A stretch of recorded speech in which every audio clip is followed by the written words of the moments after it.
Super. Cult classic cinema ಇದು, ತುಂಬ ಚೆನ್ನಾಗಿದೆ, ಎಲ್ಲರೂ ಬಂದು. Thank you sir. Actually Vinay ಸರ್ನ ಸಿದ್ಧಾರ್ಥದಿಂದ ಇಲ್ಲಿವರೆಗೂ ಏನು ನೋಡಿದ್ದೀರಾ, ಇದು ವರ್ಷನ್ ಬೇರೆ ಥರ ಇದೆ. ಮತ್ತು ಇನ್ನೊಂದು ಸಮಾಜಕ್ಕೆ ಒಂದು ಒಳ್ಳೆ ಮೆಸೇಜ್ ಇದೆ. ಇವನ್ನು ಏನು ಜಾತಿ ಭಾವ, ಭೇದ ಭಾವ, ಪ್ರೀತಿ ಆಗಿರೋ ನೋಡ್ತೀರಾ, ಇಲ್ಲಿ ಬೇರೆ ಥರ ಇದೆ. ಆ್ಯಕ್ಚುಲಿ ಅಪ್ಪು ಸರ್ ಇದ್ದಿದ್ರೆ ಇನ್ನೂ ಮನಸ್ಸು ಖುಷಿಯಾಗಿರೋದು, ಬಟ್ ಅವ್ರನ್ನ ಮಿಸ್ ಮಾಡೋಕ್ಕೆ ಇಷ್ಟಪಡ್ತೀನಿ. ಒಳ್ಳೆ cult movie, mass fight sequence ಎಲ್ಲ ಸಖತ್ತಾಗಿದೆ, ಮತ್ತು ಕಂಟೆಂಟ್ ತುಂಬ ಚೆನ್ನಾಗಿದೆ. ಸೊ ಫಸ್ಟ್ ಹಾಫ್ ಸ್ವಲ್ಪ ಲ್ಯಾಗ್ ಅನ್ನಿಸ್ತು, ಬಟ್ ಸೆಕೆಂಡ್ ಹಾಫ್ ಸಖತ್ತಾಗಿದೆ. ಸೆಕೆಂಡ್ ಹಾಫ್ ತುಂಬ ಇಷ್ಟ ಆಯಿತು. ಅದೇ ಕಂಟೆಂಟ್ ಇಷ್ಟ ಆಯಿತು. ಮತ್ತು ವಿನಯ್ ರಾಜ್ಕುಮಾರ್ ಒಬ್ಬ ಸ್ಯಾಂಡಲ್ವುಡ್ಗೆ ಮಾಸ್ ಹೀರೋ ಉಟ್ಕೊಂಡ್ರು ಅಂತ ಹೇಳ್ಬೋದು. ಅಣ್ಣ ಸ್ವಲ್ಪ ತಲೆ ಪಕ್ಷ ಸ್ವಲ್ಪ ಲ್ಯಾಗ್ ಅನ್ನಿಸ್ತು, ಬಟ್ ಸೆಕೆಂಡ್ ಹಾಫ್ ಸಖತ್ತಾಗ್ಬೋದು, ತುಂಬ ಇಷ್ಟ ಆಯಿತು. ಎಲ್ಲ ಥರದ್ದು ಮಾಡಬೇಕು, ಬಟ್ ಈಗ ನಾವು ಹೊಸ ಥರದ ವಿನಯ್ ರಾಜ್ಕುಮಾರ್ ನೋಡ್ದಂಗೆ ಆಯಿತು. ಫುಲ್ ಖುಷಿ ಆಯಿತು. ಅವ್ರ ಮಾಸ್ ಫೈಟ್ಸು, ಕೆಲವು ಸೀಕ್ವೆನ್ಸ್ ತುಂಬ ಇಷ್ಟ ಆಯಿತು. ಮೂವಿ ತುಂಬ ಚೆನ್ನಾಗಿದೆ.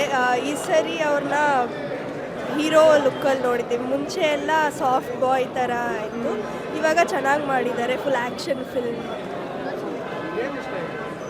ಸರಿ,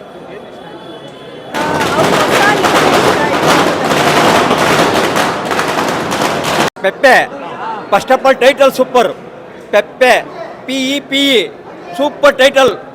ಆಮೇಲೆ ಅವರು ಡೈರೆಕ್ಟರ್ ಹೆಸರು ನನ್ನ ದೋಸ್ತು ಸೂಪರಾಗಿ ಡೈಲಾಗ್ ಮಾಡಿದ್ದಾನೆ, ಸೂಪರಾಗಿ ಇದು ಮಾಡಿದ್ದಾನೆ. ಅದರ ಜೊತೆಗೆ ವಿನಯ್ ರಾಜ್ಕುಮಾರ್ ಸೂಪರ್ ಆ್ಯಕ್ಟಿಂಗ್. ಅಪ್ತಿ ಇಂಡಸ್ಟ್ರಿ ಒಳಗೆ ಇದೇ ಫಸ್ಟ್ ಟೈಮ್ ನಾನು ನೋಡಿದ್ದು. ಆಮೇಲೆ ಫೈಟು ಸೂಪರ್ ಫೈಟ್ ಮಾಡಿದ್ದಾನೆ. ಅದು ಹಾಡು ಅದೇ ಥರ ಇದೆ. ಹೀರೋಯಿನ್ನು ಸೂಪರ್ಗೆ ಆ್ಯಕ್ಟ್ ಮಾಡಿದ್ದಾಳೆ, ಅದು ಇಂಪಾರ್ಟೆಂಟು. ಆಮೇಲೆ ಬ್ರಾಹ್ಮಣ ಫ್ಯಾಮಿಲಿ ಇದು ತಂದವರಲ್ಲ, ಅದು ಸೂಪರ್ ಇಂಪಾರ್ಟೆಂಟು. ಅದನ್ನು ತಂದ್ರಲ್ಲ, ಅದು ವೆರಿ ಇಂಪಾರ್ಟೆಂಟು. ವೆರಿ ಗುಡ್ಡಾಗಿ ಪೆಪ್ಪೆ ಸೂಪರ್ಗೆ 100 ಡೇಸ್ ಓಡಲೇಬೇಕು. ನಾನು ವಿನಯ್ ರಾಜ್ಕುಮಾರ್ ಆ ಥರ ಆ್ಯಕ್ಟಿಂಗ್ ಮಾಡಿದ್ದಾರೆ. ವೆರಿ ಗುಡ್ ಮೂವಿ ಇಂಡಸ್ಟ್ರಿಲಿ. ಫಿಲಮ್ ಸಖತ್ತಾಗಿತ್ತು, ಸೂಪರ್ ಆಗಿತ್ತು. 100 ಡೇಸ್ ಓಡೋದು ಗ್ಯಾರಂಟಿ. ಚೆನ್ನಾಗಿ ಫೈಟಿಂಗ್ ಸ್ಕಿನ್ ಚೆನ್ನಾಗಿದೆ, ಆ್ಯಕ್ಷನು, ಫೈಟಿಂಗು, ಸಾಂಗ್ ಎಲ್ಲ ಚೆನ್ನಾಗಿದೆ. ತುಂಬ ಇಷ್ಟಪಡ್ತೀವಿ, ಅವಾಗಲಿಂದನೂ ಇಷ್ಟಪಡ್ತೀವಿ. ಸಿನಿಮಾ 100 ಡೇಸ್ ಓಡಲಿ ಅಂತ ಇಷ್ಟಪಡ್ತೀವಿ ಅಷ್ಟೇ. ಮೊಟ್ಟ ಮೊದಲಿಗೆ ಹೇಳಬೇಕು ಅಂದರೆ ಖುಷಿ ಪಡೋ ವಿಷಯ ಅಂದರೆ ಇದು ಬಂದು ಕನ್ನಡ ಸಿನಿಮಾ, ಅದರಲ್ಲೂ ನಮ್ಮ ದೊಡ್ಡ ಮನೆ ಸಿನಿಮಾ. ಇದರಲ್ಲಿ ನಾನು ಮಿಸ್ ಮಾಡ್ಕೊಳ್ಳೋದೇನು ಅಂದರೆ ನಮ್ಮ ಅಪ್ಪು ಸಾರು.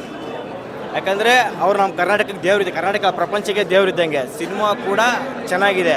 ಆ್ಯಕ್ಚುಲಿ ವಿನಯ್ ಸರ್ನ ನೀವು ಸಿದ್ಧಾರ್ಥಿಂದ ಹಿಡಿದು ಇಲ್ಲಿವರೆಗೂ ಏನು ನೋಡಿದ್ರೆ ಅದು ಬೇರೆ ಜಾನರು, ಇವಾಗ ಬೇರೆ ಜಾನರು. ಆ್ಯಕ್ಚುಲಿ ಆ ಗಡ್ಡ, ಆ ಮೇಕಿಂಗು, ಆ music, background score next level ಇದೆ. ಎಲ್ಲರಿಗೊಂದು ಹೇಳ್ತೀನಿ ಕೇಳಿ, ಎಲ್ಲರಿಗೂ.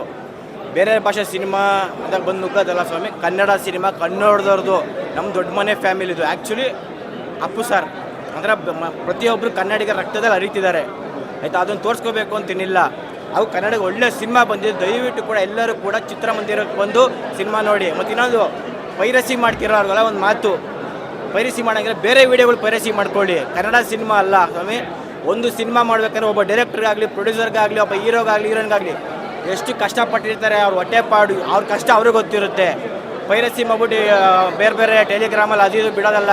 ಹೆಂಗೆ ಗೊತ್ತಾ, ನಿಮ್ಮ ತಿನ್ನೋ ಆ ತಟ್ಟೆಗೆ ನೀವೇ ಹುಚ್ಚ ಇಟ್ಕೊಂಡಂಗೆ, ನೀವು ಅನ್ನ ತಿಂತೀರ ಅದಕ್ಕೆ ನೀವೇ ಹುಚ್ಚ ಇಟ್ಕೊಂಡಂಗೆ. ಕನ್ನಡ ಭಾಷೆನ ದಯವಿಟ್ಟು ಫ್ಯಾಮಿಲಿ ಸಮೇತ ಬನ್ನಿ ನೋಡಿ. ಇದಕ್ಕಿಂತ ಮುಂಚೆ ಕೆಲವು ಸಿನಿಮಾಗಳು ರಿಲೀಸ್ ಆಯಿತು, ಪ್ರತಿಯೊಬ್ಬ ಸಿನಿಮಾ ನೆಕ್ಸ್ಟ್ ಲೆವೆಲ್ ಇಟ್ಟಾಯಿತು. ಇವಾಗ ಒಳ್ಳೆ ಸಿನಿಮಾ ಬಂದಿದೆ, ಅದ್ರಲ್ಲಿ ನಮ್ಮ ದೊಡ್ಡ ಮನೆ ಫ್ಯಾಮಿಲಿ ಸಿನಿಮಾ ಬಂದಿದೆ. ನಮ್ಮ ಆ್ಯಕ್ಚುಲಿ ನಾನು ಸರ್ ಸಿನಿಮಾಲಿ background score, music, Vinay sir acting ಪ್ರತಿಯೊಂದು ಚೆನ್ನಾಗಿದೆ. ಮತ್ತು ಇನ್ನೊಂದು ಏನು ಅಂದರೆ ಜಾತಿಯಿಂದ ಸಾಯ್ತಿರಲ್ಲಪ್ಪ ನೀವು. ಇವಾಗ ನಾನೊಂದು ಹುಡುಗಿ ಲವ್ ಮಾಡಿದೆ, ಅವಳು ಕ್ರಿಶ್ಚಿಯನ್ಸು, ನಾನು ಗೌಡ್ರು, ದೂರ ಮಾಡ್ಬಿಡ್ತಾರೆ, ಏನು ಸಿಕ್ಬಿಡುತ್ತೆ? ಜಾತಿ ಗೀತಿ ಎಲ್ಲ ಏನೂ ಇಲ್ಲ, ಬರೀ ಮನುಷ್ಯ, ಒಂದು ಹೆಣ್ಣು ಒಂದು ಗಂಡು, ಇದರಲ್ಲಿ ಭೇದ ಭಾವ ಏನೂ ಇಲ್ಲ ಸ್ವಾಮಿ. ಪ್ರತಿಯೊಬ್ಬರು ಕೂಡ ವೀಕೆಂಡ್ ಇದೆ, ಬನ್ನಿ, ಒಂದು ಒಳ್ಳೆ ಸಿನಿಮಾ ಬಂದಿದೆ, ಪ್ರತಿಯೊಬ್ಬರು ಕೂಡ ಬನ್ನಿ, ಸಿನಿಮಾ ನೋಡಿ. ಇದ್ರ ಮೇಲೂ ನೀವು ನೋಡಿಲ್ಲ ಅಂದರೆ ನಮ್ಮ ತಾಯಿಗೆ ನಾನು ಸಿನಿಮಾ ನೋಡೋದೇ ಬಿಟ್ಬಿಡ್ತೀನಿ, ನೀವುಗಳು ಉದ್ಧಾರ ಆಗೋದು. ಏನು ಸರ್ ಫೈಟಿಂಗ್ ಮತ್ತು ಚಿಂದಿ ಸರ್, ಕ್ಲೈಮ್ಯಾಕ್ಸ್ ಫೈಟ್ ಬರುತ್ತೆ ಸರ್, ಅದರಲ್ಲಿ ಕ್ಯಾಮ್ರಾ ವರ್ಕು, ಫೈಟಿಂಗ್ ಚಿಂದಿಗಿದೆ ಸರ್. ಸರ್ ಹೇಳ್ತೀವಿ ಸರ್, ಯಾವತ್ತೂ ಕೂಡ ನಮ್ಮ ಕನ್ನಡ ಸಿನಿಮಾಲ್ಲಿ ನಾವೇ ಯಾವತ್ತೂ ಜಡ್ಜ್ ಮಾಡಬಾರ್ದು sir. Kannada cinema November 1 SS TV, cinema ಜಗತ್ತಿನ ಕ್ಷಣ ಕ್ಷಣದ ಸುದ್ದಿಯೊಂದಿಗೆ.